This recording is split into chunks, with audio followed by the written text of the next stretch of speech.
Hello everyone, this ম্যাট chef Mahbub. আশা করি সবাই ভালো আছেন, আমিও ভালো আছি আপনাদের দোয়ায়। আজকে আমি পরিবেশন করতে যাচ্ছি স্প্রিং রোল, যেটা সাধারণত আমরা চাইনিজ রেস্টুরেন্টে খেয়ে থাকি। এই স্প্রিং রোলটা পরিবেশন বানাতে আপনাদের যা যা লাগবে, এখানে হচ্ছে মুরগির বুকের মাংস 150 গ্রামের মতো, কাঁচামরিচ কুচি, পেঁয়াজ কুচি এবং কিছু রসুন কুচি, এবং আপনারা গাজর জুলিয়ান কাট করা, আর বাঁধাকপি বা ক্যাবেজ শ্রেডেড করা বা ওইটাও জুলিয়ান কাট করা, আর সাথে লাগবে ক্যাপসিকাম কিছু জুলিয়ান কাট করা, আর সাথে লাগবে হচ্ছে 2 চা চামচ পরিমাণ সয়া সস, এবং তার সাথে লাগবে হাফ চা চামচ হচ্ছে সাদা গোলমরিচের গুঁড়া, হাফ চা চামচ হচ্ছে লবণ, অ্যাজ ইউর টেস্ট। আর এটা হচ্ছে আপনার স্প্রিং রোলের শিট, যেটা আপনারা মিনা বাজার বা আগোরা বা প্রিন্স বাজার আপনার পেয়ে যাবেন, 180 টাকা দাম নেয়। আচ্ছা, এরপরে আমি যেটা করেছি, একটা প্যানের মধ্যে 2 টেবিল স্পুন তেল দিয়ে গরম করেছি। তার সাথে আমি সবচেয়ে প্রথম দিয়ে দিচ্ছি রসুন কুচি। রসুন কুচিটাকে একটু ভাজা ব্রাউন কালার করবেন। ব্রাউন কালার করার সাথে সাথে আপনার পেঁয়াজ আর কাঁচামরিচটা দিয়ে দিবেন। অল্প একটু পেঁয়াজ, অল্প একটু কাঁচামরিচ, কারণ স্প্রিং রোলটা বেশি সাধারণত ঝাল হয় না, যেহেতু এটা চাইনিজ আইটেম।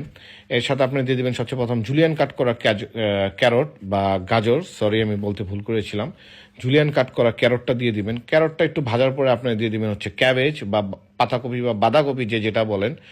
এরপরে এটাকে ভালো করে সটে করবেন। এখনও কিন্তু আমি এই পর্যায়ে এসে লবণও দিই নেই, প্লাস হোয়াইট পেপারও দিই নেই। আমি যা করছি আপনার তা ফলো করবেন। এরপরে আমি বয়েল করা যে চিকেনের পিসটা ছিল, ব্রেস্ট পিস 150 গ্রামের মতো, এটা আমি দিয়ে দিয়েছি।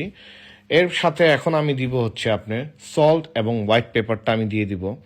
আমি প্রথমে যা নিয়েছিলাম তাই দিয়েছি, এখানে আমি কোনো সল্ট কমাই নেই। আচ্ছা, এর সাথে আপনারা দিয়ে দেবেন 2 টিস্পুন সয়া সস। আপনারা যে যেটা পছন্দ করেন সয়া সস দিয়ে দিতে পারেন। দিয়ে দেওয়ার পরে এটা ভালো করে আপনার একটু, আমি এটা ফাস্ট ফরওয়ার্ডিং করা ভিডিওটা, আপনারা এটা ভালো করে একটু ফ্রাই করে নেবেন, যাতে ক্যাবেজটা এবং ক্যারটটা যাতে একটু নরম হয়ে আসে। আর যেহেতু চিকেনটা আমি বয়েল করে নিয়েছি, সো এটা বেশি আপনাদের ফ্রাই করতে হবে না। যাই হোক, সর্বশেষ আপনারা ক্যাপসিকাম জুলিয়ান কাট করাটা দিয়ে এটাকে একটু ফ্রাই করবেন। আচ্ছা, এরপর ফ্রাই করার পরে আমি দেখিয়ে দিচ্ছি এরপর আপনারা কী করবেন। ফ্রাই করার পরে একটি, যে আমার ফ্রাই হয়ে গিয়েছে, এখন ফ্রাই করার পরে একটি স্প্রিং রোলের শিট নেবেন। পাতলা অনেক, এটা অনেক পাতলা হয়, অনেক থিন হয়।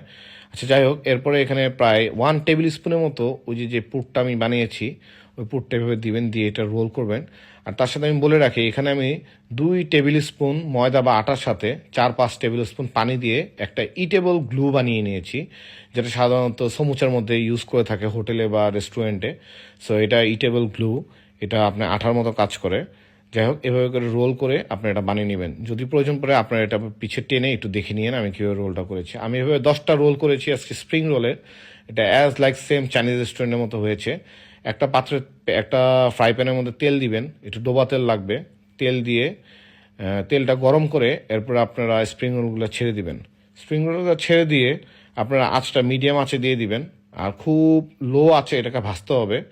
তারপরে যেহেতু স্প্রিং রোলের ভিতরের যে পুরগুলা, ওগুলি তো আমি আগে থেকে কুক করে নিয়েছিলাম, সো এটা নিয়ে আপনাদের কোনো টেনশন করার কিছু নেই। দেখেন, স্প্রিং রোলগুলো জাস্ট ব্রাউন কালার হয়ে আসলে আমি উঠিয়ে নিব, হালকা বাদামি কালার হয়ে আসলে আমি এটা উঠিয়ে নিব। বেশি কড়া করতে যাবে না, তাহলে কিন্তু স্প্রিং রোলের শিটগুলো পুড়ে যাবে এবং তিতা তিতা একটা ফ্লেভার চলে আসবে। এই দেখুন, ব্রাউন কালার হয়ে আসছে, আমি সাথে সাথে উঠিয়ে নিয়েছি, যেটা আমাদের অ্যাজ লাইক চাইনিজ রেস্টুরেন্টে সার্ভ করে থাকে। এই দেখেন, একটু গার্নিশিং দিয়ে প্লাস টমেটো কেচাপ দিয়ে আপনারা খেয়ে নেবেন। এটা অনেক মজা ছিল এবং অনেক অথেন্টিক ছিল। থ্যাংক ইউ ভেরি মাচ আমার সাথে থাকার জন্য। আমি ম্যাট শেফ মাহবুব। আমাকে সাপোর্ট করবেন, আমাকে লাইক দিবেন, ফলো দিবেন। Thank you very much.